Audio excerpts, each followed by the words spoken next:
Good evening, everyone, and welcome to the Spiritist Society of Baltimore's live stream.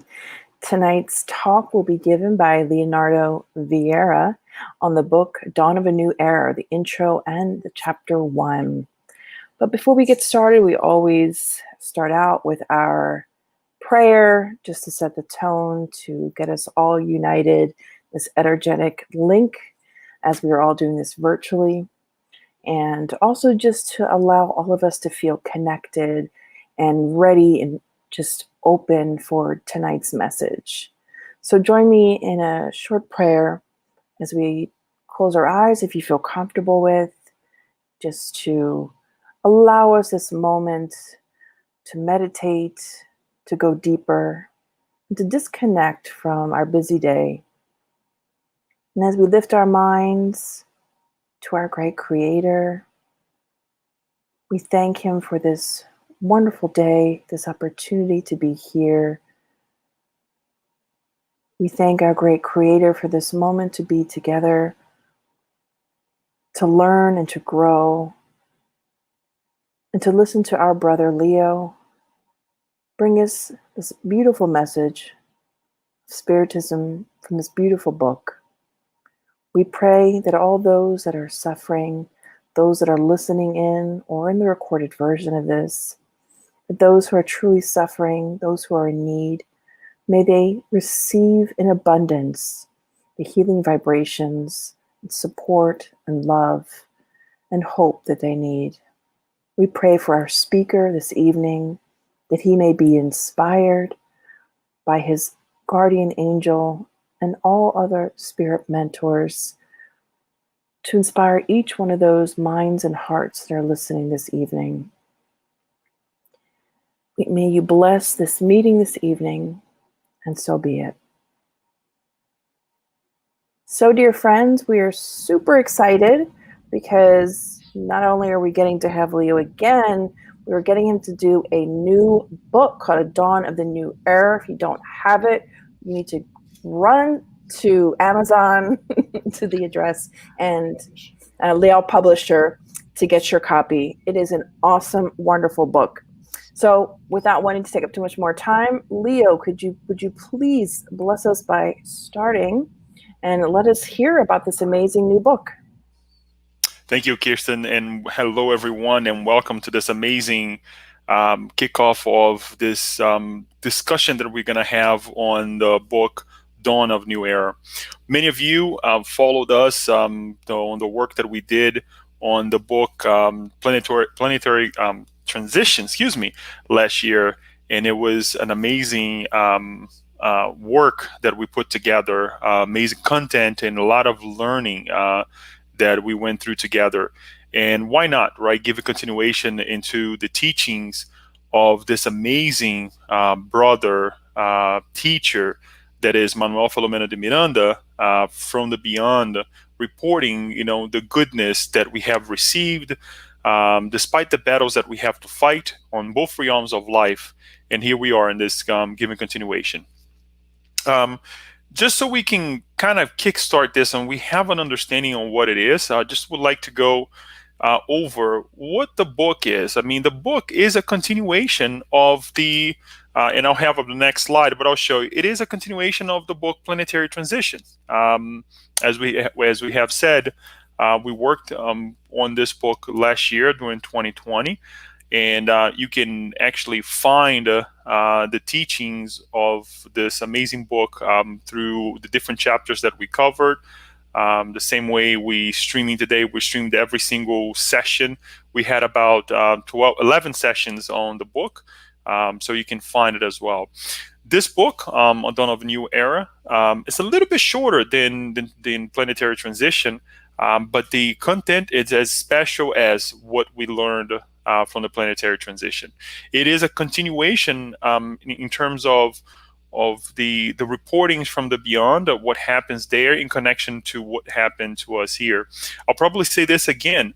I remember very clearly when Daniel asked me when we presented the last two chapters of Planetary Transition, what stuck with me reading and working, presenting the book, it was actually, my answer was very clear that, the connection that we have with the beyond, we take for granted, and sometimes we don't appreciate. Sometimes we just don't think it's there. But our connection with the beyond is very clear, is very vivid for all of us, and sometimes we just don't pay attention and we don't explore as much as we should. And that's some of the things that we're going to cover here today as well. But as you can see, the titles are very enticing. Introduction, the new responsibility, which we'll cover today. And let me just go back here. Planning spiritual activities, love never set limits, the great challenges that, as we also some challenges through planetary transition, priceless indispensable lessons. So an infinite number of teachings that we're going to go through this year, and learn once more with Manuel Miranda. The book was actually published in its original version in Portuguese in 2012 and in English in 2018, which is exactly 2 years apart from the planetary transition, in both ways, in Portuguese and in English as well. We can get the book if you would like to buy and read it through. You can see there the website lealpublisher.com, and you can grab your copy. And I ask you to please read it. So before, if you can, before we come and discuss these chapters together every month, we at least have the plan to cover 2 chapters every month. And you can send me questions. You can send me your comments. I would love to hear from you, what you have learned and what is actually perhaps a question that you may have.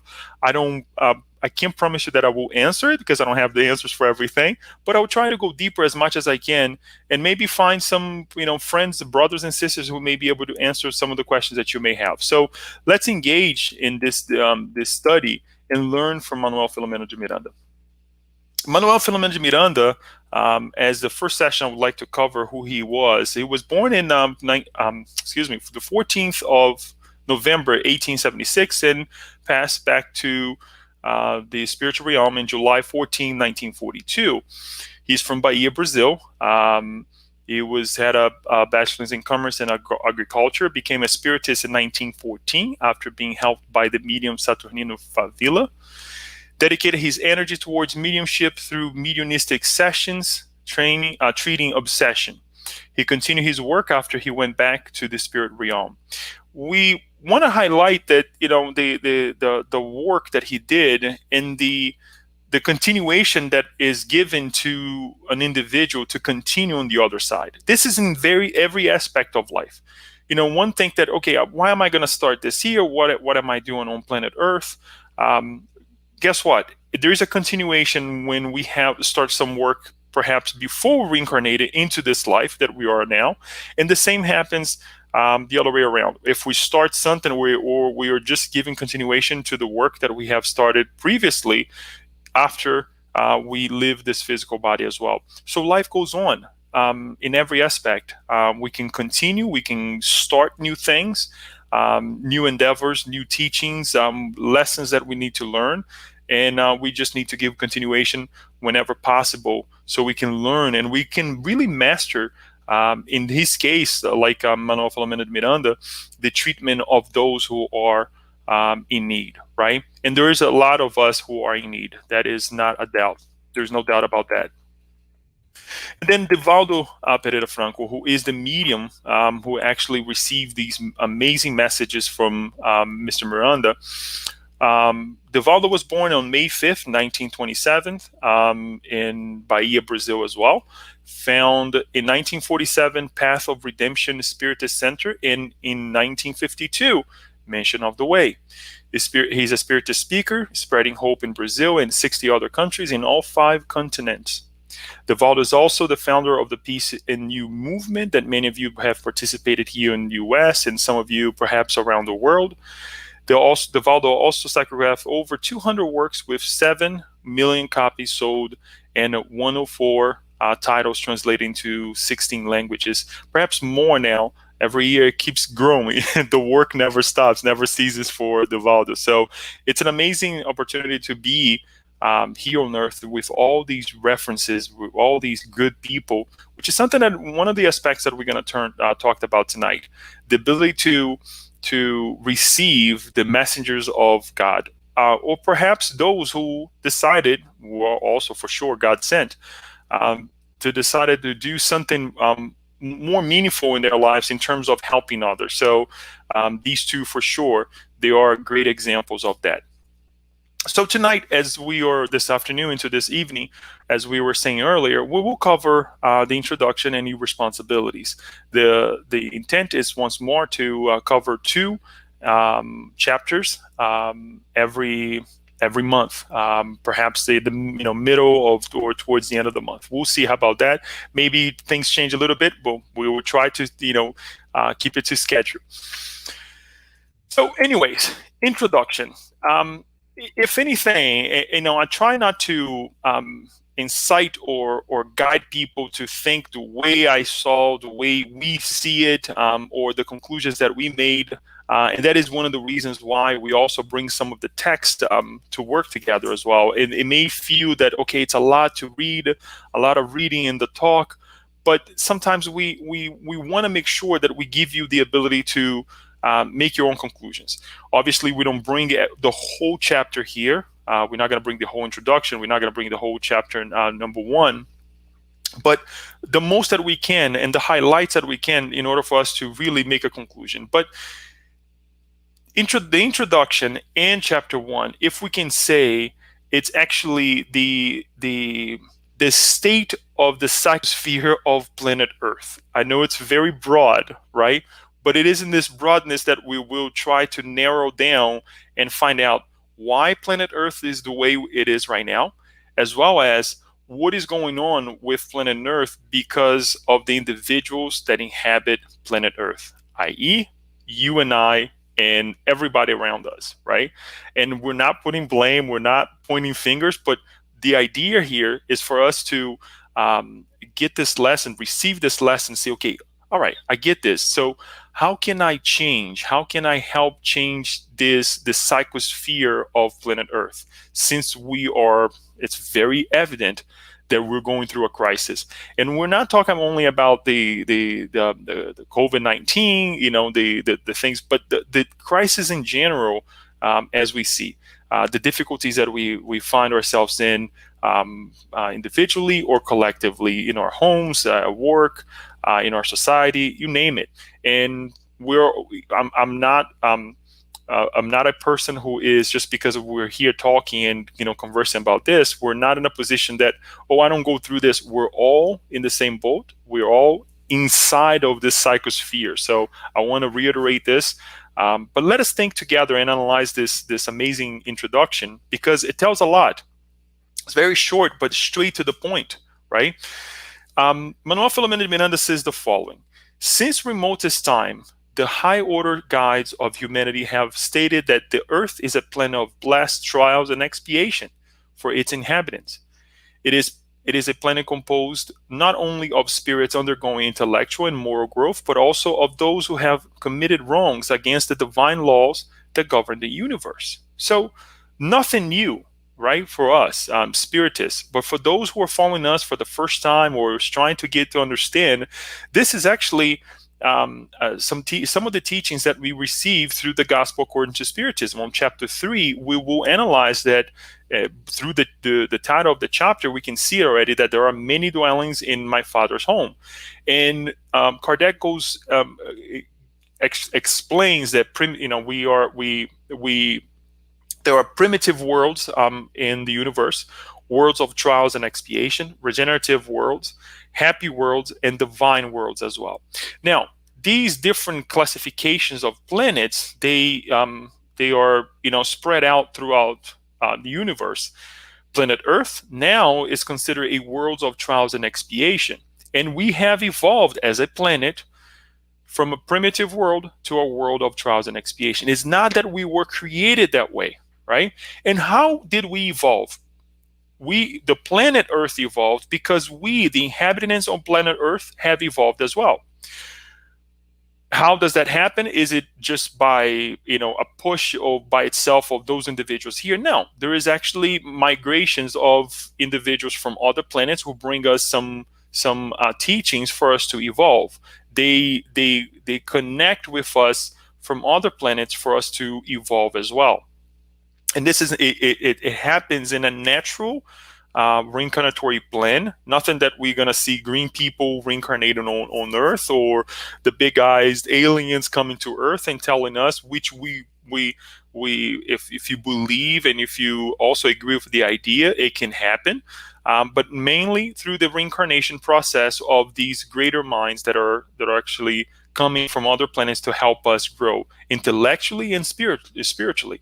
We saw with transitory planetary transition that the same is happening right now for us to move from a world of trials and expiation to a regenerative world.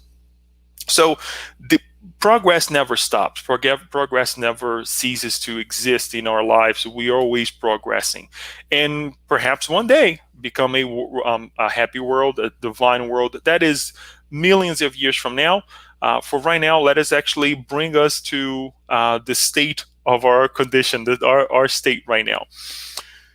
Just to highlight as well that on the first presentation of planetary transition, we went a little bit deeper as well, not only on this idea of planets, but also the different classification of spirits, right? Because we talked a lot about the spirits that were coming from other galaxies to come and help us. So you can always go back to that first one, and then you will learn a little bit more. We will very often talk about planetary transition, and we'll try to go ahead and put the videos description.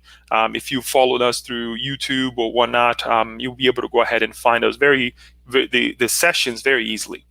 And then he continues to say, from one aspect, the Earth is a school that fosters the development of incorporable treasures that lie dormant in the innermost folds of individuals, helping them break free from primitivism and the core sensation in order to acquire the sanctifying and liberating emotions for which they are destined, providing them the opportunity of union with the divine thought. So what is he trying to say? Look, we have a lot of potential. We have a lot inside of us. As we learn through spiritism, the divine laws are written in our conscience. So we don't have to look anywhere else. We need the help of others. We also need the instructions that we receive. But the actual essence of goodness, of kindness, of a better world lies dormant inside of us. Just as we see a tree, the potential of a tree lies dormant inside of a seed. It's hard to comprehend. It's hard to see it. Sometimes we have to become this amazing visionary in order for us to break, from that little hard shell, if you will. But it's there. So it's something that Mr. Miranda is really re-emphasizing here for us, that it's dormant inside of us. And planet Earth is this amazing soil that allows us to grow in different aspects of our lives. This phase of afflictions, however, would be limited in time and space, for it must give way to a period of renewal, hope, lasting peace, and well-being, foretelling an era of plenitude and harmony. So the craziness that we see right now, the difficulties that we see right now, it will come to a time that it will be halted. It will have to stop. Because number one, we will want to change the same way that we change from a planet of a primitive planet, in terms of the conditions that we had, right? Becoming a more organized society. At least we try. Some of you may not agree with this idea, but at least we try to become more organized. At least we try to become more respectful. We have laws. It for sure is we're not primitive anymore, right? Even our physical bodies have changed, but the same will happen with our condition as we go into this regenerative field, right? Because we're not going to be vibrating the same way. So there's time. And it will come with a time that things will change, and as it is changing right now. It says, depending on our behavior of on the behavior of the individuals that inhabited the planetary school, the time would come when suffering and despair would give way to different resources. Those that promote evolutions without the tears of misfortunes, that lacerate the sentiments and sometimes pervert, those who are unprepared for the school's invaluable lessons. Right. So it all depends on our behavior. And behavior is not something that we establish overnight. Behavior is something that you have to do repetitively. You have to start today and then do tomorrow and then do the next day. You may go take a step back and say, "Oh gosh, I fell again," but then the next day you say, tomorrow I'm going to start stronger." As we learn from the Gospel according to Spiritism, Spiritism does not define the good man as the person who is perfect, but at least an individual who is trying to be a better human being that he was yesterday, and tomorrow better than we are today. So it's important that we bring these teachings to ourselves, because one of the things that Mr. Miranda will talk about it is that most often we tend to apply the teachings that we receive onto others, but very seldom onto ourselves. This is the law of progress, folks. I mean, this is we don't have to go too far. In the Spirit's book, question 780, Kardec asked, does moral progress always follow intellectual progress? And the Spirit said, it is a consequence, but it does not always follow immediately. Why did we bring this amazing question from chapter 8, from the third part of the Spirit's book? Because we have seen a lot of advancements within technology, right? Things are going in such a fast pace that it's hard to keep up on the bytes, terabytes, and the different things that it's accompany us, the intelligence that we come across. It's amazing. I mean, every single day we come across an amazing things. But sometimes we have that feeling inside of us that, what about our moral? What about respect for one another? Sometimes it feels like we're taking a step back, and one can say that, and it's a very appreciative that we are analyzing. Unfortunately, seeing some negative trends here, but time will come that we're going to say, wait a minute, enough is enough, right? And we can always like to utilize the economy, the economic field, in order for us to understand this. Every now and then we go through hoops and loops, right, where we see the economy going up and down, up, and we learn from it, and we do use certain techniques in order for us not to go as deep as we went in certain recessions, right? So we have we establish guidelines where we don't let ourselves fall too deep. Right, we have to go up and down so it kind of things cool off. But it's important for us to kind of understand that we will learn from this, and sometimes it may be that you feel that things we're in a dark age, if you will, but we have made so many advancements, including technology. So I think it's very important for us to look at from a positive perspective. Plagued by constant suffering over the millennia, they have found, excuse me for the typo there, no other alternative except self-enlightenment as the sure way for moving beyond their current evolutionary level. So look, people are tired of suffering. We are tired of suffering. We want something better. And it is this moment that sometimes we may see discord. We may see difficult moments because we are putting limits on our lives, on the way we live, right? And our self-fulfilling changes may come against the continuation of the lives of others, the way they want to live, and that's why sometimes we're clashing, because one side is saying enough is enough. I don't want this for me anymore. I don't want this for those around me anymore. However, rest assured that these changes not necessarily is well taken or well received by others. So that's why sometimes we see these discords. However, as Mr. Miranda is saying here, it's happening, right? So he continues and says, revelations from the spirit world have been insensate. Excuse me. They have never failed to enlighten human conscience regarding its eternality. an endeavor which began in the distant past and remained shrouded in mystery because of consciousness level of evolution. But now, in the glorious days of lucid and easy communication with high order spirits, human consciousness is discovering invaluable behaviors that lead to the inner access of the kingdom of heaven. The connection with the spirit world always existed. Spiritism never said anything that we are the first one to say that we connect with the spirit world. No, this is something that we have seen throughout our ages, right? The connection with the beyond, right?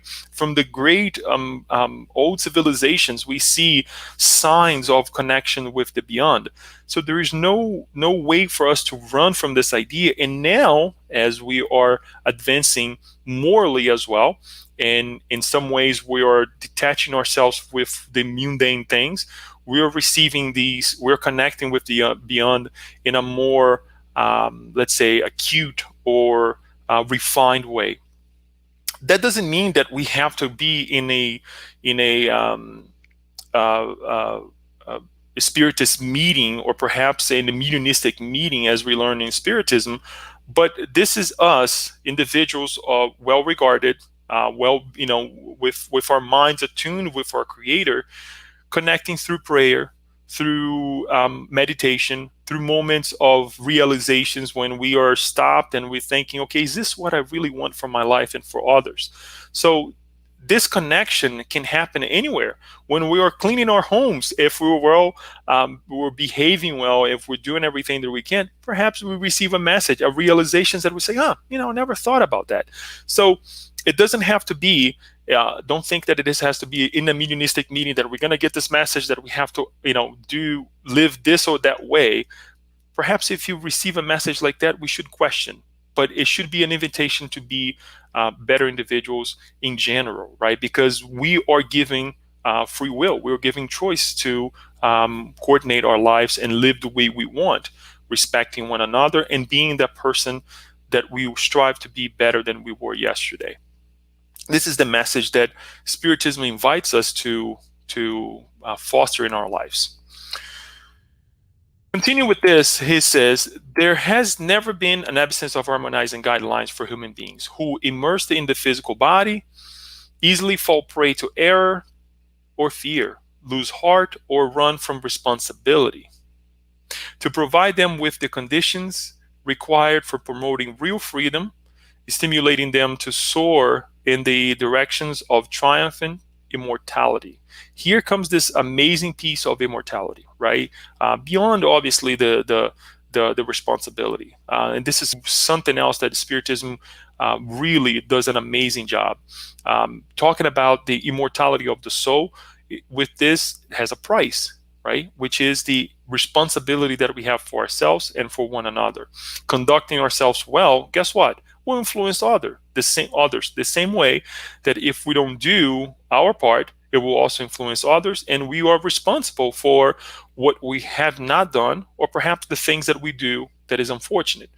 That doesn't mean that we have to live in fear that, oh my God, am I gonna mess up again, like I did on my last reincarnation. No, it's to really harmonize or with a good intention and the well-being of conducting ourselves the best way possible. At the present stage of this psychological process, human beings have, as a result of the incomparable contribution of Spiritism, which has demystified death and unveiled their realities beyond the material cloud, a better understanding of what their existential purpose is, its conditionings and events, its impositions and necessities, expanding their potential for self-encounter, self-awareness, and existential logic. I like to, as we were reading this, I like to say that perhaps Spiritism is not really, Spiritism is, let me take this back. Spiritism is definitely giving us this mystification of death, right? And it's giving us a better understanding of what our purpose is, right? However, because of our level of maturity, spiritual maturity, we are not yet knowing or discovering directly what our purpose is. But on the flip side of that, we do know, I think we have a greater idea of what our purpose is not. Let me put it in other words. As we were thinking about this, I was like, wait a minute. Do I know my purpose? It's very broad, number one, to think, okay, my purpose is, and a bunch of things comes to heart or to our minds. But one thing is for sure, we know that my purpose is not to feed the physical environment around me, right? It's not to feed the old me, right, on the mundane needs that I have, or on the things that I think I need in terms of supplement of life in general. But that in itself is a great start, because now we're looking beyond of what our purpose can be, right, in terms of what we have learned to supply our necessity, supplies the necessity of our dear ones, those who live next to us. But now we're jumping, saying, perhaps it's not just the circle of life that I live in, but my co-workers, my friends, the friends of my friends, because if I do well, those individuals also will benefit from it indirectly. So it's this expansion of thought that hopefully pretty soon, many of us, as we reincarnate, will know and will be able to remember, okay, my purpose is this, and this is what I'm going to stick with, and I'm going to do my best and connect with higher minds or individuals that are incarnated with me that will help me get where I'm supposed to be. Because ultimately, once I do what I'm supposed to do, others will also follow the same ideals, and they will also benefit from my engagement in life, the higher life, that is. And then he continues by saying, disciplined mediumship that is oriented to the good has caused so-called mysteries to shed their intricate garments and be divested of magic and the supernatural, thus becoming character shaping disciplines capable of promoting the exchange between the two vibrant planes, the material and the spiritual, naturally and sublimely. Yes, it is happening. We see the picture of Divaldo Franco here, psychographing. We have these great mediums receiving these amazing books, amazing teachings that one we're studying here right now. But it's also important to highlight that each one of us, we have our share of mediumship. We also connect with our higher minds. We have what we learn within Spiritism, our mentors who are really guiding us 24/7 in other religions, in other ways of life. We may understand them as guardian angels, the guides, right, that we have, and so on and so forth, beyond our, we don't, for lack of better words, we would like just to stick with the spirit guide or spiritist guide, whichever way you want to say, or guardian angel, if that really suits you better. But we are connecting with them. We can also receive nothing in writing. It doesn't have to be anything in writing, but just those messages that soothes us, that calms us, that pushes us to our, a greater limit. Not doing anything crazy, but really to push us and saying, continue, press on, be courageous. And this is happening. And sometimes we look at it as like, oh my gosh, this is the supernatural. No, it's something that is natural, actually. So it's very natural to receive these messages and to connect with the beyond. Here's is one of the parts that of our session that I would like to really call everybody's attention: the shift, right? Leo, this is all well said and done. All the things that we have learned, that we learn, all the things that we learn with planetary transitions, all the help, is it being executed, if we can say that way, 24/7 by us, spiritist or not spiritist, us here living on planet Earth? No, it's not. It's we still have a long way to go. And believe me, I go through these questions as well. And what is happening, or what needs to happen in order for us to fully realize the potentials that we have within ourselves and collective as well? Look what Mr. Miranda actually says. He says, once the immortality that awaits everyone is unveiled. Human beings' existential psychological goals changes from having to being, from temporary to permanent, from apparent to real. I'm going to read this again because this is amazing. Once the immortality that awaits everyone is unveiled, human beings' existential psychological goals changes from having to being, from temporary to permanent, from apparent to real. So time will come that we'll have to really connect with this immortality of the soul. Anesthetizing illusions, exhaustive pleasures, deceitful honors, and the community recognizing the void of fulfilling meaning are no longer satisfying. The aspiration automatically shifts from today to eternity, from the tormenting moments of desire to the quiet enjoyment of peace, from the deception that offers things but becomes merciless guilt that drives its victims to various disorder. So this is the shift. Once we connect with this responsibility of the immortality of the soul, things will start, we're going to start looking for things that are more self-fulfilling. And it's not only temporarily, but actually something that is going to be forever. As the teachings of our Master Jesus, as the teachings that we learn from Spiritism, right? If we were to study, for example, the natural laws, that one we just mentioned here, the law of progress, we see that is universal and it can apply to different times. Perhaps with our understanding, we will look at these laws, these teachings with different lenses in a more evolved way, more matured way. But guess what? They are immutable, right? They are forever. So this is something that we would like to really call your attention to this introduction, because this is the shift that we are waiting for to happen within us. Put it aside, the idea of applying this to others. Let's apply this to ourselves, okay? And then he continues to say, challenges, excuse me, sudden changes in behavior, and a number of bitter struggles involving the domineering past against the promising future mark this period. It does, right? We're going through some very tough times. Nonetheless, the presence of the sublime Galilean consoles all who may seek him and try to connect with his ineffable love, occasioning the joy of living and well-being in any situation. And here's the call. If you want to know a little bit more about, let us do so. But he says this book was written from the heart.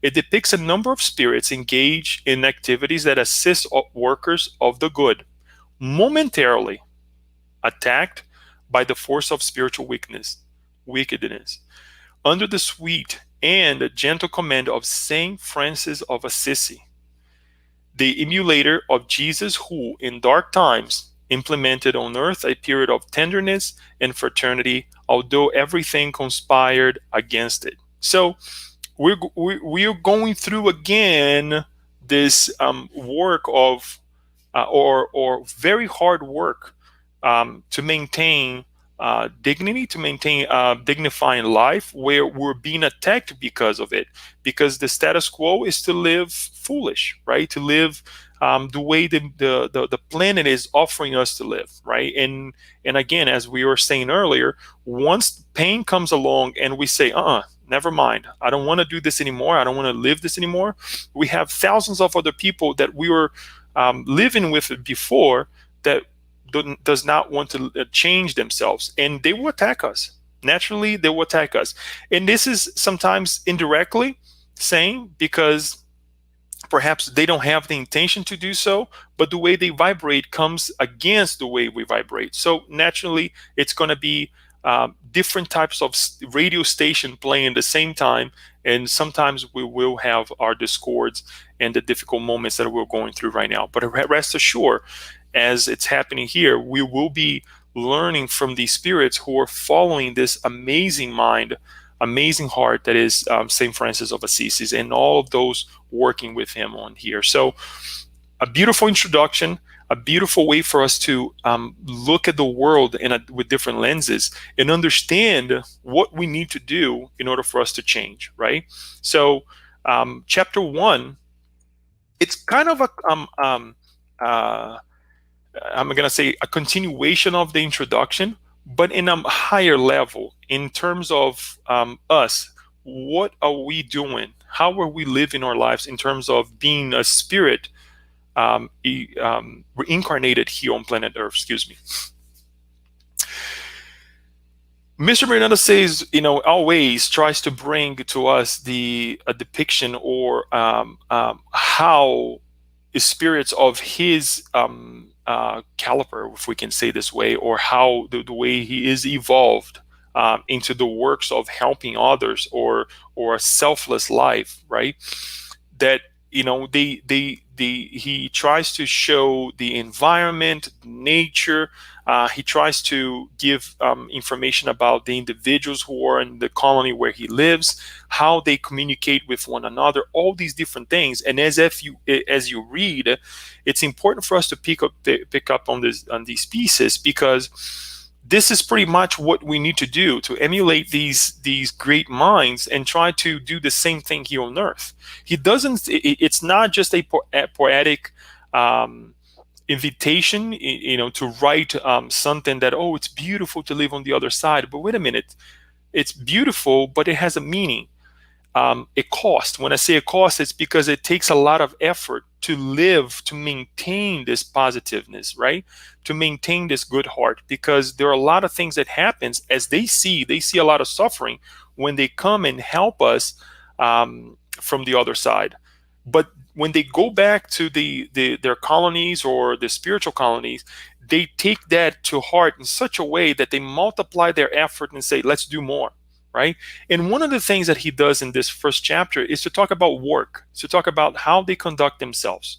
And he says the following: in our spirit community, as indeed in all other, work is an ongoing blessing that motivates us to develop dormant moral qualities, inviting us to inner growth for achieving plenitude. So if we think that we're going to discarnate and we're going to go to this beautiful or that beautiful colony and we're going to sit down and kind of relax, guess what? We will be pushed in a nice way to work, to develop ourselves, to learn.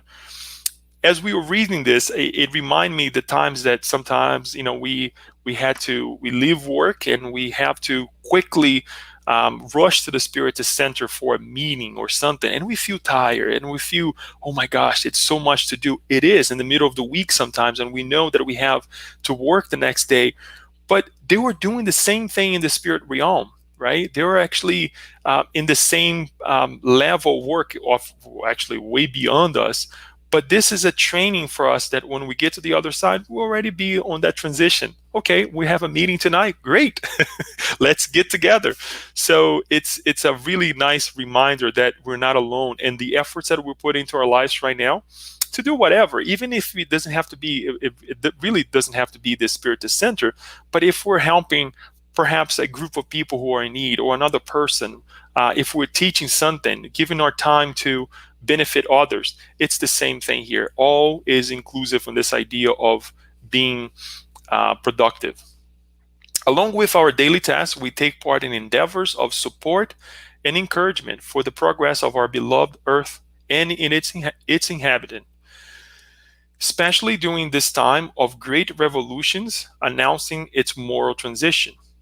Invariably, at night, after we have completed our task, we attend study session, conferences, and discussions on intellectual and moral development in order to acquire knowledge to be used during our own evolutionary experiences, or we meditate on life and all of God's wonderful gifts.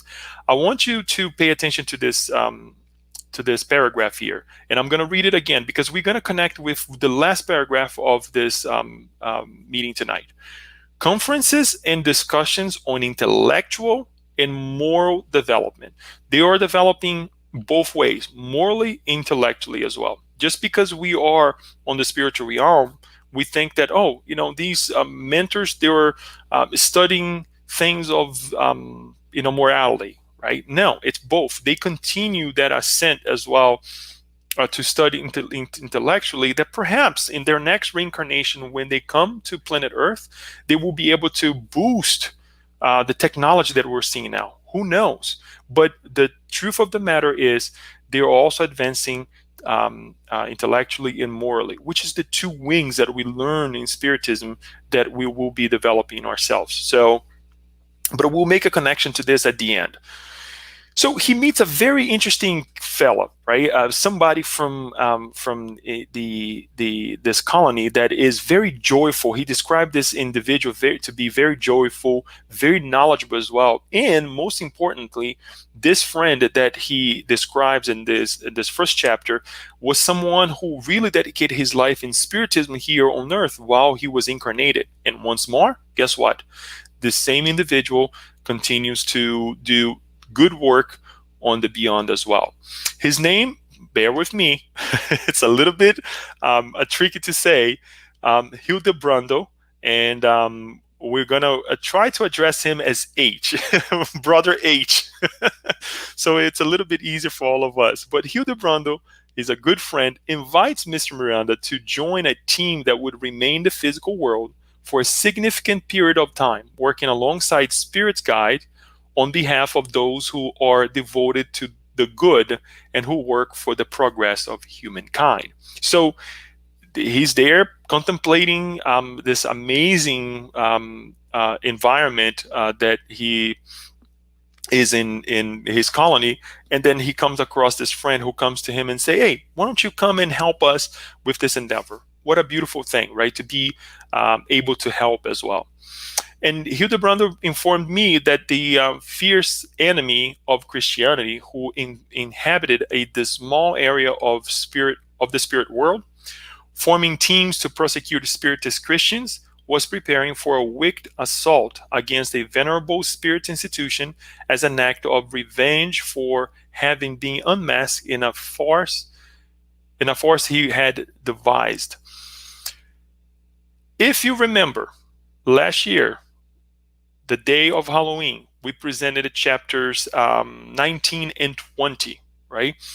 On chapter 20, to be specific, we came across our brother. We call him a brother because he's a son of God, the Jewish rabbi Eliakim ben Sadok, and his representative, and the things that actually were happening for him to go and visit I said the things, Mr. Miranda actually describes the whole scenario of what happened, the before, the during, and the after, a little bit the after the meeting that happened at the same Spiritist Center. And guess what? Right now, with this book, we will see what happens in the development of that case, because one of the things that many of us were, try to explore is to see what happened to that encounter. But it pushes off to this book, to this encounter here that we're going to see. And Mr. Miranda will be part of this as well. But if you want to kind of refresh your mind, we're going to put the video description as well of the link for the video of that specific meeting that we had, that presentation that we have. Just to be on the, reiterate this again, it was chapter 20 of the book, Planetary Transition, that describes everything that happened. Now, as we can remember here, it's important to say that the rabbi did not present himself. The rabbi actually sent a decoy, if we can call it that way, to the Spiritist Center to see what's happening, to kind of gauge what was happening at Spiritist Center as they allowed him to come in. So read more about it, go back to it, and the more will come as we learn this.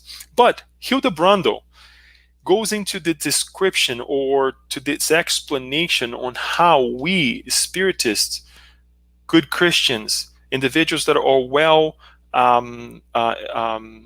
of a good heart, if we can say this way, at least we try to be, of the things that we're still lacking inside of us, or the doubts that we have inside of us, and how this is creating a lot of trouble within our lives. Look what he says. This is actually very important. This comes right after a question that Mr. Miranda actually asked him, and says, will the attack have dreadful consequences for the workers of Jesus?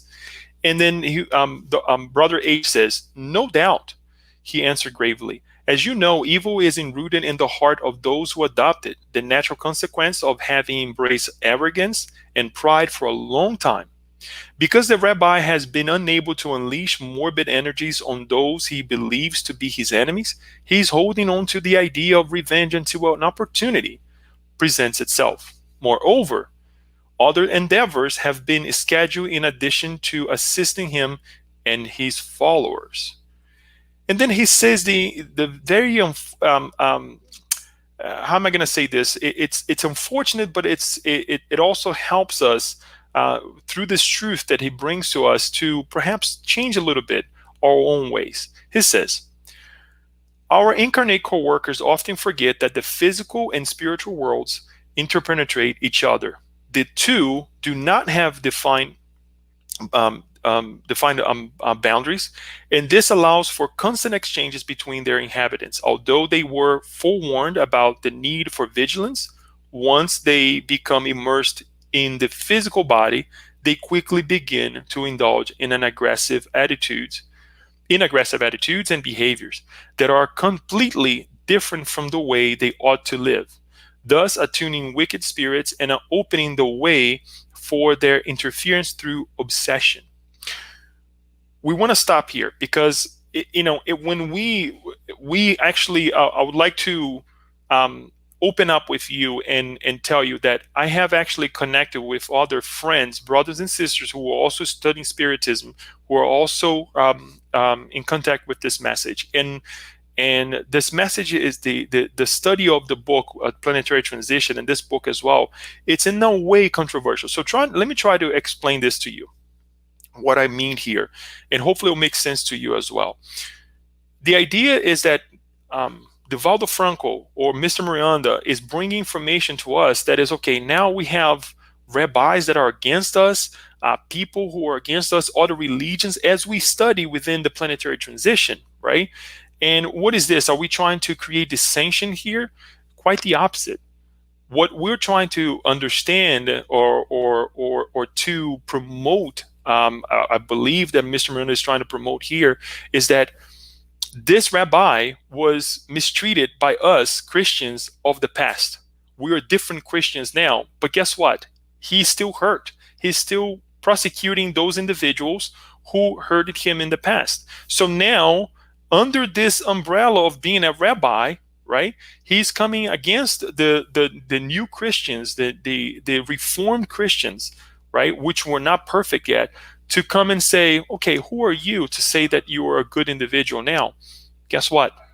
It's knocking back on our doors, right? The debt from the past is knocking on our doors right now.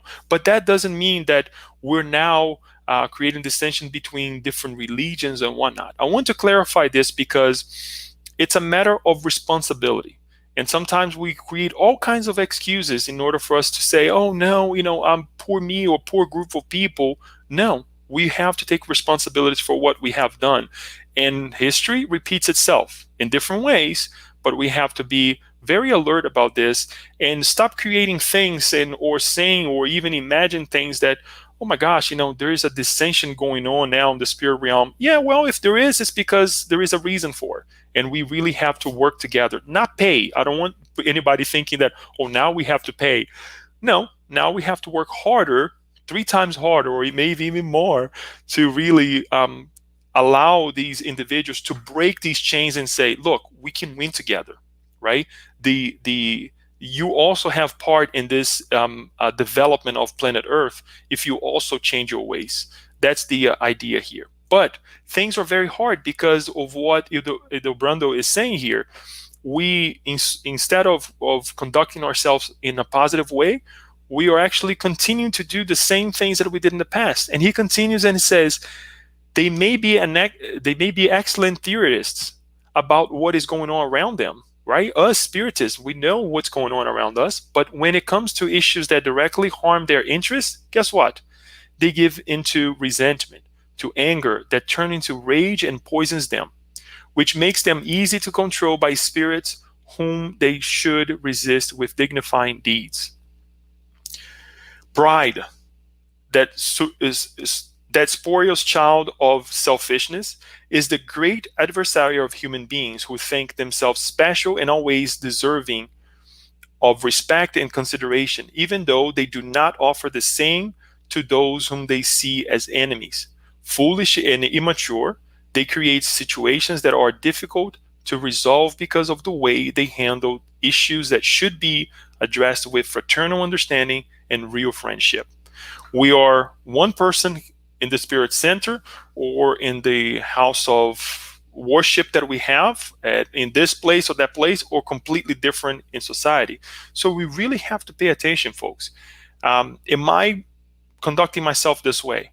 Am I in this position where I understand what's happening with my connection with the spiritual world, but truly I don't exercise or live a life conducive to what I'm learning here? These are the questions that I would like to promote to you, that I believe this is asking us to change, right? It's our state of mind right now.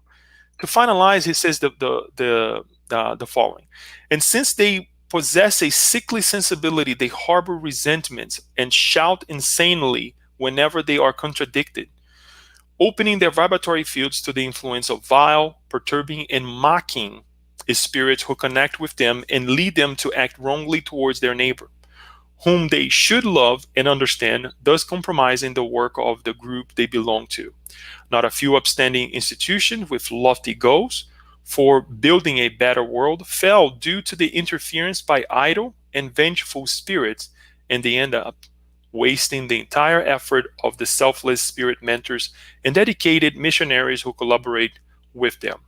As long as gospel workers do not have a responsible awareness, one that can overcome selfishness and the need to project their own image, the gigantic battle will continue.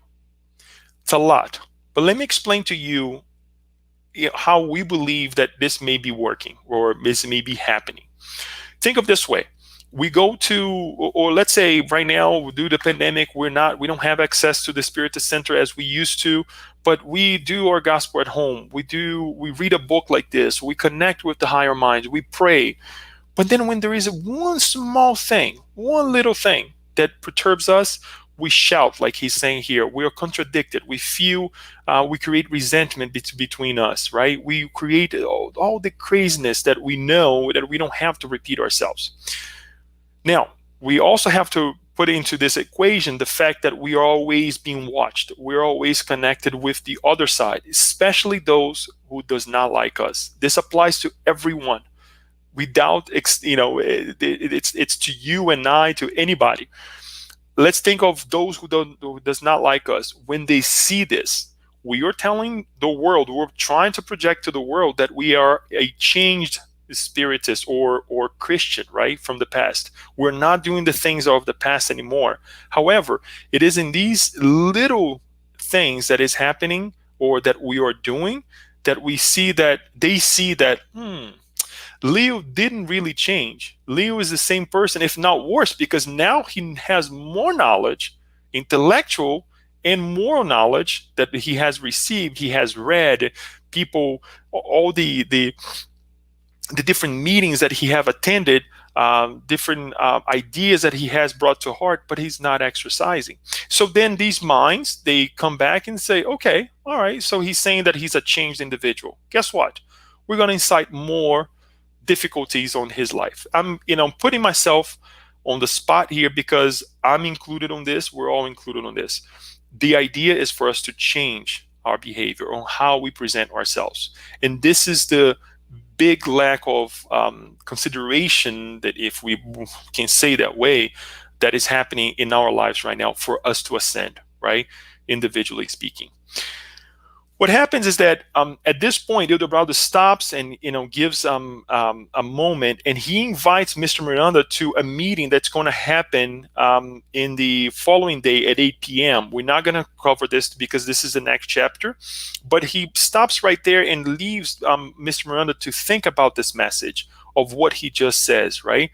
And in the future, in the next chapter, we will cover the actual meeting where a higher order spirit comes and gives some guidelines or description of what happens and guidelines on what needs to happen, much like we saw in Planetary Transition at the beginning and in the middle of the book. Because Planetary Transition, we had two great efforts to help planet Earth, right? One with the tsunami, and the other the aftermath of the tsunami, and what was happening between the spiritist centers, as well as the higher minds from the other galaxy, that of spirits reincarnating here on planet Earth. So there's always these meetings to prepare the work, right? And that tells us a lot, because we need to prepare ourselves to do certain types of work that we're doing. Like, well, we should maybe prepare for everything,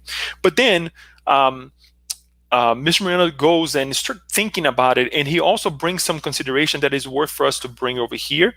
And he says, despite their knowledge about Spiritist doctrine and the wiles and skills of obviously wretched spirits of low morality, but who nonetheless have a high capacity for discernment and prosecutory action, some Spiritism weaker adherents do not apply the doctrine to their own behavior. Thus, they become easy prey for their discarnate foes and others who consider themselves to be opponents of Jesus, taking pleasure in creating obstacles and complications in the harvest field where they are working.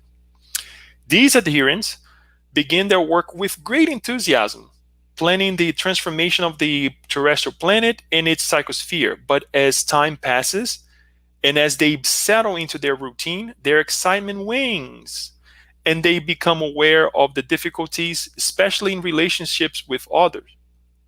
Consequently, they fall at their own requisite. They fell at their own requisite spiritual renewal. Were they to spend more time? Listen to this. Were they to spend more time pondering Master Jesus' invaluable lessons, which urges us to be continuously watchful and prayerful, and study the sure guidelines of Allan Kardec containing the codification, as well as the contents of mediumistic communications, considering them not only beautiful, but above all, carriers of serious teachings worthy of highest consideration, they would certainly be more successful in resisting troublesome situations. So the antidote is there. The answers for what we need to do is being given by Dr. Miranda here. Mr. Miranda here, excuse me. It is always well advised, as the high order spirits recommend, to personally heed the counsels that flow down from the higher sphere instead of applying them to one's neighbor. However, that is not what usually happens, and major setbacks threatens the flowing of great harvest of the master, as happened long ago when the governance of the Roman Empire passed on to his servant. Look what happened. Due to the immediate favors one could enjoy, Caesar became more attractive than God, and self-sacrifice through love was relegated, allowing the adulteration of the beautiful and austere teachings Christians had received from those who preceded them in martyrdom. In fact, these are very delicate times. It is, because all spheres of terrestrial activity face the same confusion caused by those interested in preserving instability, which has reached high levels of crime and violence, horror, and senselessness. He sums up right there, all the senselessness that we are seeing right now. It's very hard. Sometimes, it really drenches us. All the crazy things that are happening in the economic arena, in the political arena, in our lives, right? But I want to drill this down a little bit further down, and to say these are the greater examples of the multiplication of what's going on inside of each one of our hearts. These crazy things wouldn't be happening if it was not within us, right? Because if we were vibrating a different way, the greater content, the product would be different. So there's nowhere to look besides ourselves first. There's no place to put a blame, if we can say this way. I know some people don't like the idea, but to ourselves and say, okay, how can I change? How can I do something different?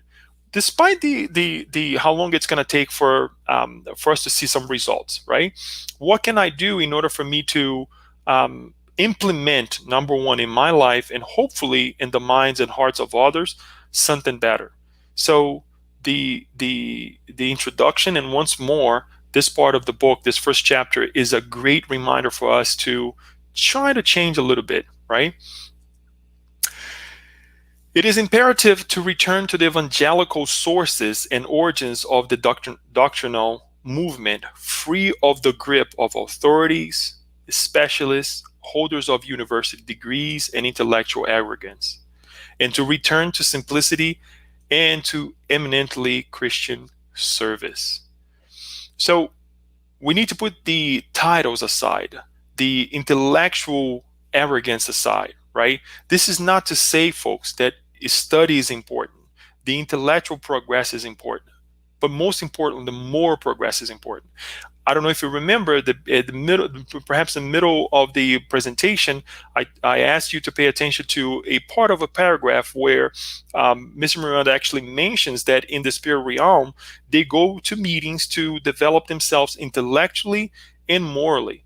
So there's nothing wrong to have a title. There's nothing wrong to go to school, to become a scientist, to become someone who is going to help politically. There's nothing wrong with that because everything is God sent.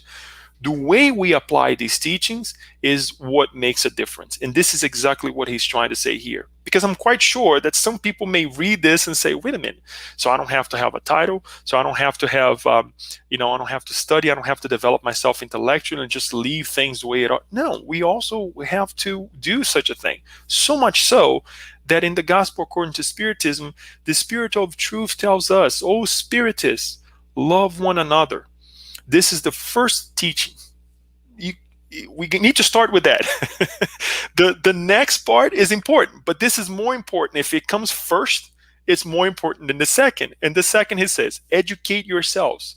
This is the second. It doesn't say educate yourself intellectual, morally, but everything, every aspect of the way. All truths are found in Christianity. The errors that have become rooted within it are of human origin. The past, what we bring from the planet of when we were inhabiting the primitive planet, right? When we were primitive beings, we have developed, but we still have the negative things inside of us, right? That we need to work. But the seeds are inside of us. And to finalize, it says, and here, beyond the grave, which you believe was nothingness, voices cry out to you, brothers and sisters. Nothing perishes. Jesus Christ is the victor over evil. Be victors over impiety. So, this is the message that we have for you today. I'm extremely happy to be here with you, sharing this message because it does not only stay in my four walls, reading the book, or within my mind and my heart, but truly to share with you this message and say, okay, what else is out there? What do you think? What is your question? What is your comments? I wanted to hear from each of you, and so we can go and dive into this. And please read the book. I will say this every session. I will ask you to please buy the book. I'll make copies. I'll send it to you. But please read the book because it's very helpful to all of us. There are some truths that perhaps it's very hard to take, but these truths obviously will liberate us, will help us. So thank you. I would like to open up now for us to actually cover some of the questions, some of the comments that you may have. I saw the questions popping up here, and I'll pass the word a little bit for Kirsten so I can take a sip of water here.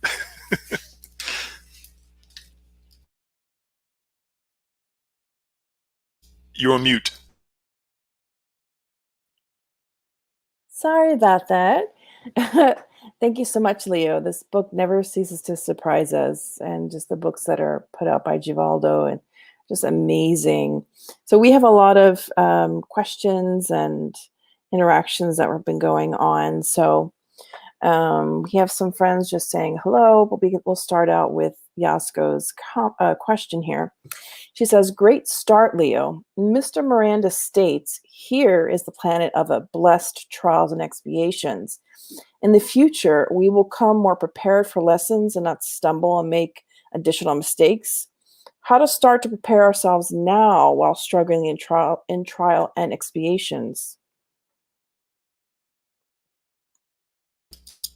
Well, each one of us, a great question, by the way. Each one of us have to ask ourselves that question, and sometimes the answer, most of the time, if not all the times, the answer will not come readily. It will be readily available to us because it's within us. So number one is to really ask ourselves, what can I do? You know, and what I would add to that is that what is my environment? What is it lacking? If I feel that there's I'm going through a tough time because perhaps I don't see much cooperate more. I came across something really interesting this week where a gentleman was actually discussing some examples of Chico Xavier, the great medium Chico Xavier, and he said about educating kids, that 80% of education was examples, right, that we should give to kids, and 20% was to give limits. So, look, limits in itself is, that we have to limit ourselves from doing the things that sometimes we want to do. That's an example too. But my idea here that I gather from this is for us to look at our surroundings and say, how can I serve? What can I do? Right?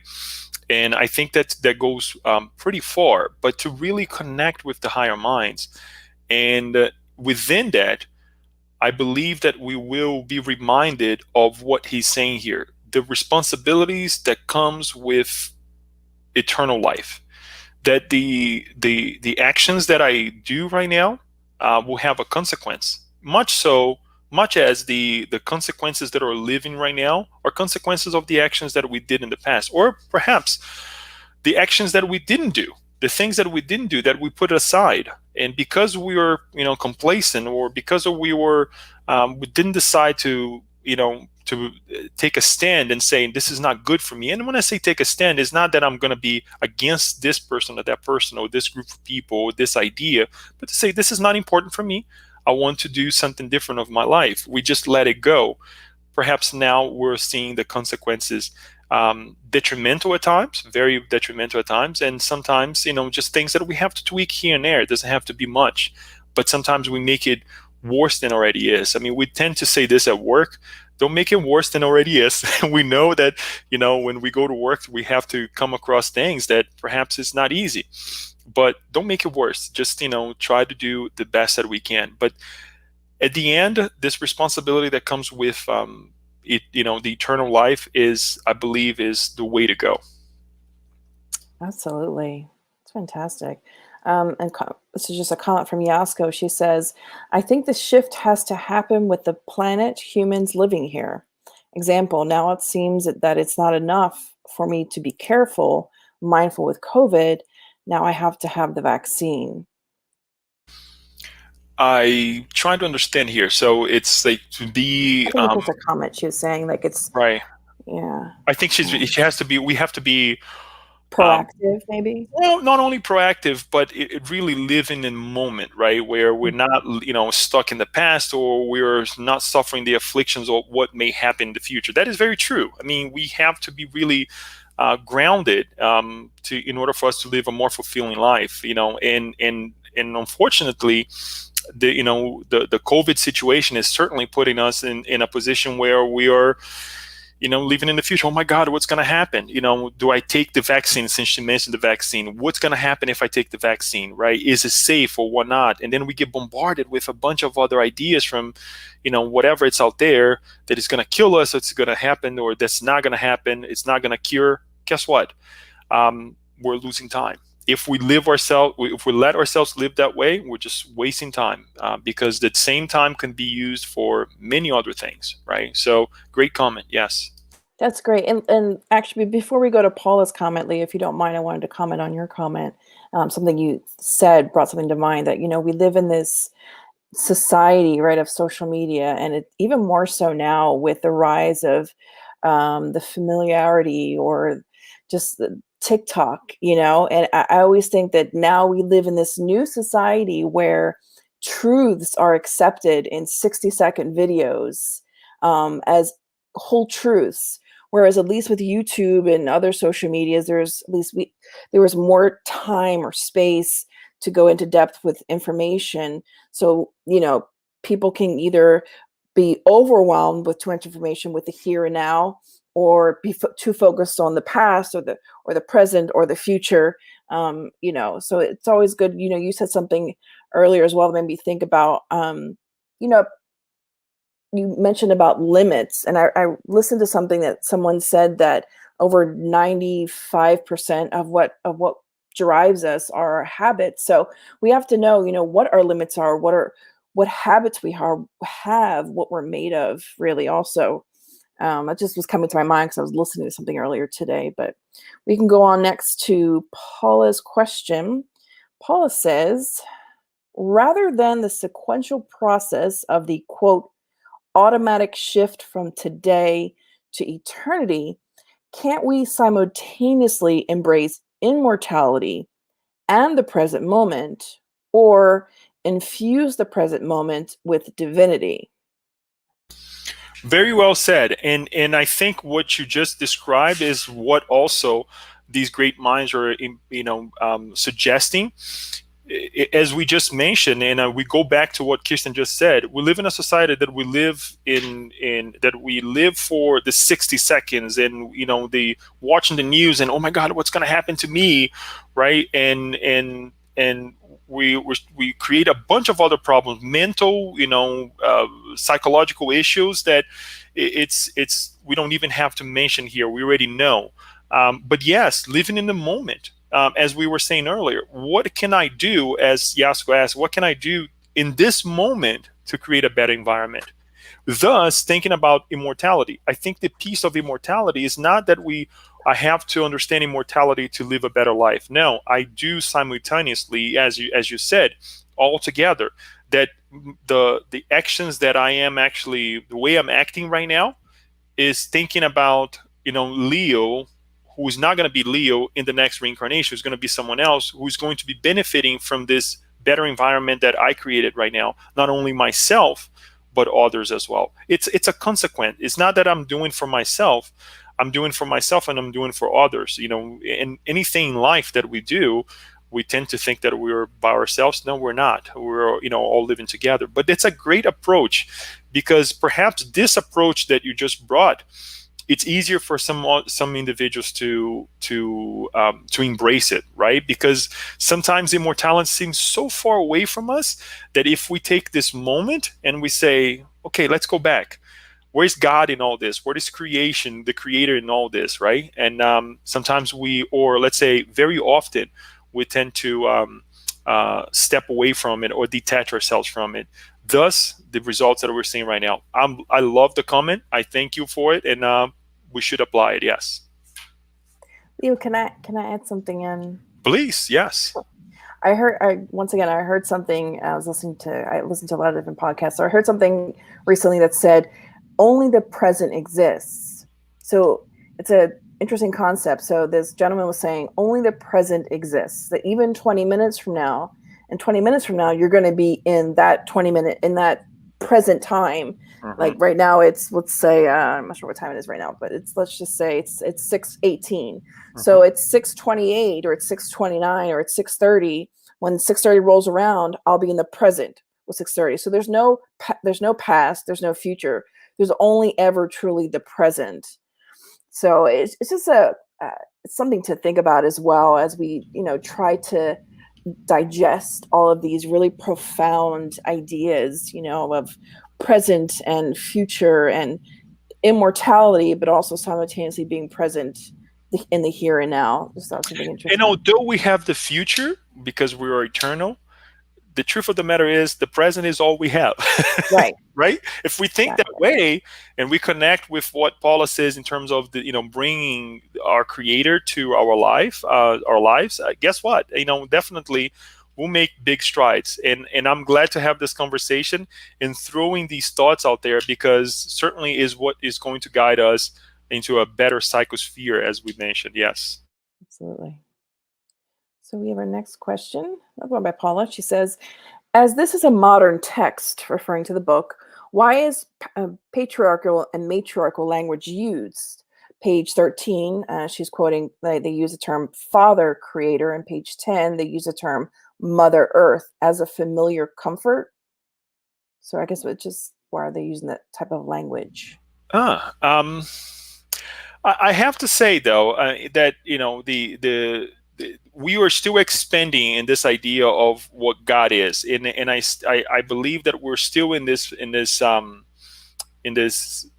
the era that this is important for all of us to have God as Father, right? The good Father, as our Master Jesus has brought us.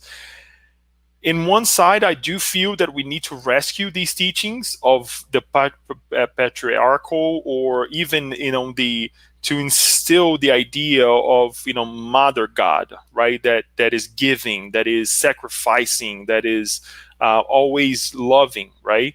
Because some of us may not agree with that, based on the situations or decisions that we have, that some of our loved ones had made in their lives. However, I think it's nice to maintain this language, number one, because we have detached from it completely, and we see God as this floating being. On the other side is we have individuals who believe that God is the ever punishing God that we have learned, where we need to rescue this loving and guiding Father that Jesus have brought to us, right? Because before Jesus, that didn't happen. We had the imposition of God imposing on us the way we should live, and to create dissension, to create fear, and obviously the message of Jesus was changed many times, and we see it changed, and we still see it used to hurt others, but that's not really the meaning. So I think the language is appropriate, in a sense of understanding of the reading. I believe Mr. Miranda uses this type of language because the type of spirit that he is, how he was brought on earth, and how he developed in the spirit world, and connecting with the last reincarnation here. I think that's how it's the reason why it's used. But it's great for you to expand on this. But let us take it to a point where it's the good father, the good patriarchal way to explain the creator, for lack of better words, right? Mm. And to extend a little bit more, look around us. What is this father giving us? What is this mother giving us? Just look at our physical bodies, and I know you, Paula, because you're connected with nature. Just that alone, it tells us that it is a great father. So, thank you for the comment. Yeah, absolutely. It almost seems like it's always semantics, and the spirits tell us, in the spirits book, that our human language is so limited, so they can only work with but so much. So it's kind of like they're doing their best to um, translate into a language that is acceptable to us here on earth. And I think inevitably, when it comes to language, there are always going to be some either barriers or just things where don't always jive or flow well with everyone. But I think that's the best of intentions, that obviously it's meant. The mother, using mother and father terms. So let's move on to Kirsten posed a question. The mentor states gospel workers need to have a responsible awareness, quote unquote. Could you give us some idea of what that looks like? Interesting. Yes, I also reading this. I really question this idea too, of responsible awareness. I learned something interesting when I was actually studying different religions, right? That we learn with Buddhism, and it's the word ahimsa. It goes beyond the love. It goes beyond the understanding that we have about living a fulfilling life. Without it, it's like the beginning of all. If we don't treat one another that way, there's not going to be any love. There's not going to be any comprehension. There's not going to be any fulfilling life for any of us. The way I like to describe it when I learn is the respect, right? Without respect, we don't have any of the other qualities that we're trying to develop with ourselves. If we don't have respect for the moment, for ourselves, for others, and I'm applying this to myself, folks. I know, I'm not saying this to others. As we learned with the book here, we're trying to apply these things to ourselves. So, to me, the core would be respect.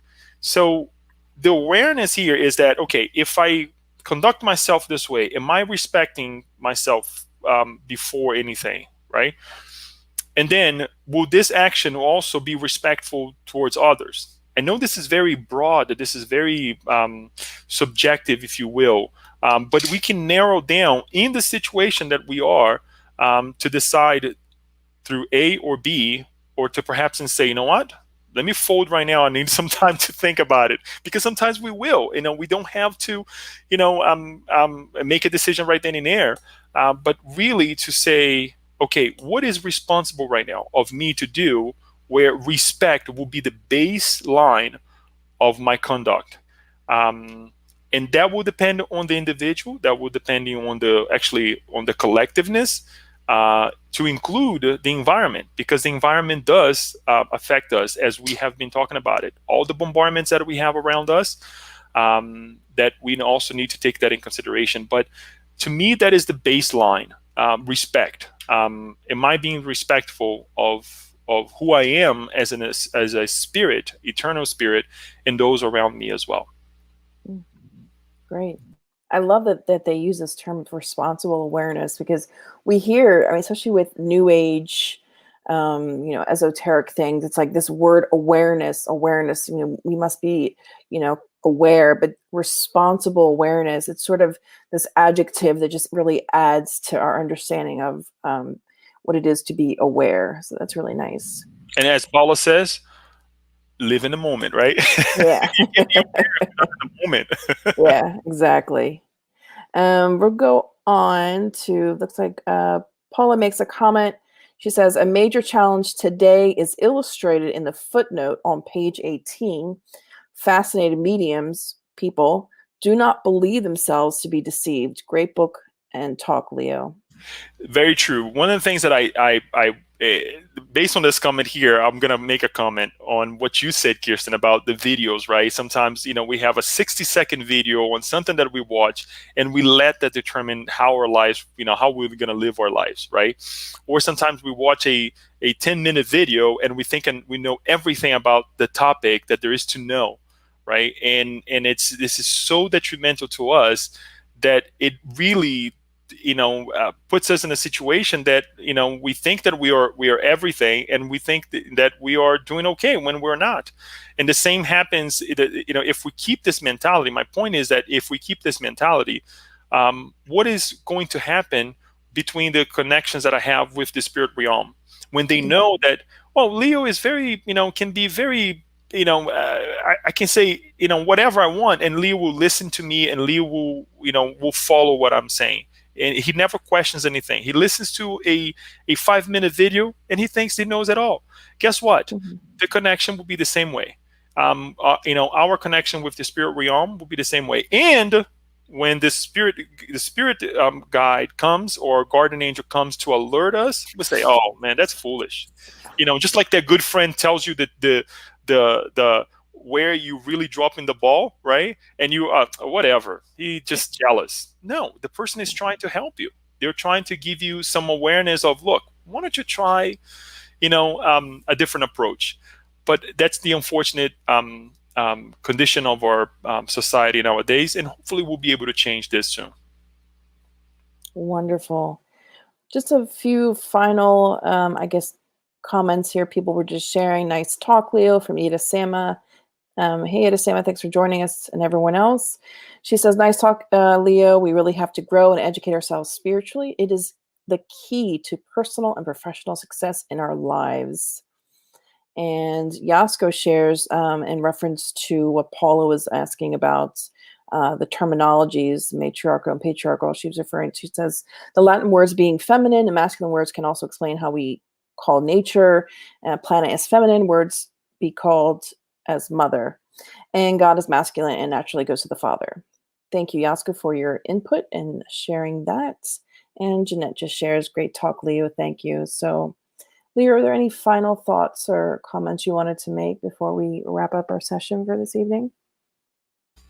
Folks, there's a lot to learn from these teachings. Each chapter is an amazing. It's an ocean of information that we can dive into, and we should carefully, because sometimes we can get caught up on this or that word or this or that paragraph and kind of lose the entirety.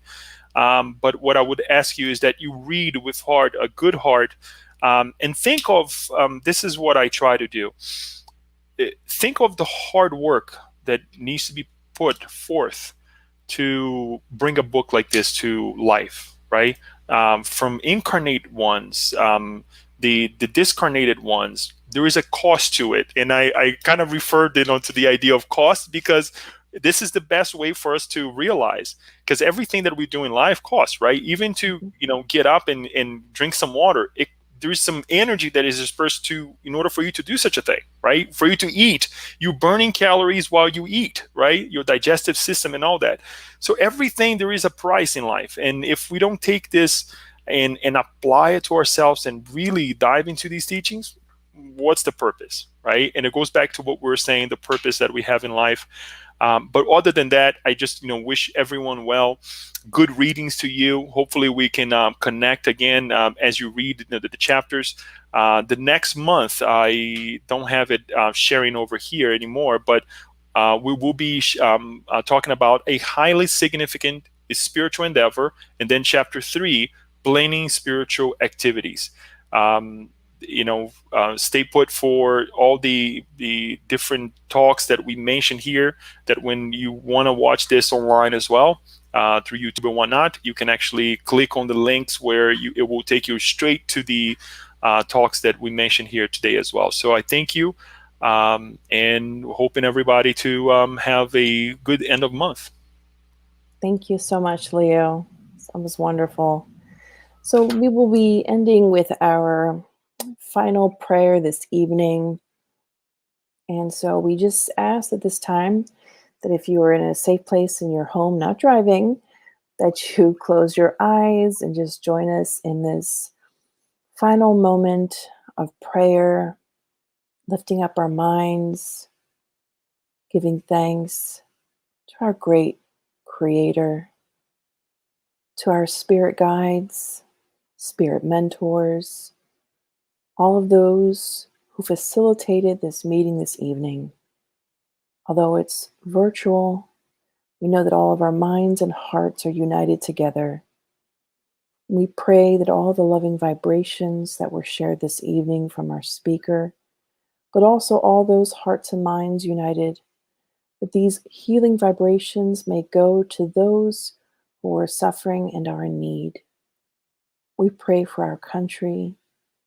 We pray for all those, not just within this United States, but all over the world, those that are finding themselves forgotten, sick, or alone, especially those who have contracted COVID-19. May their hearts be brought solace to, and may their bodies be brought healing. We thank you, and so be it.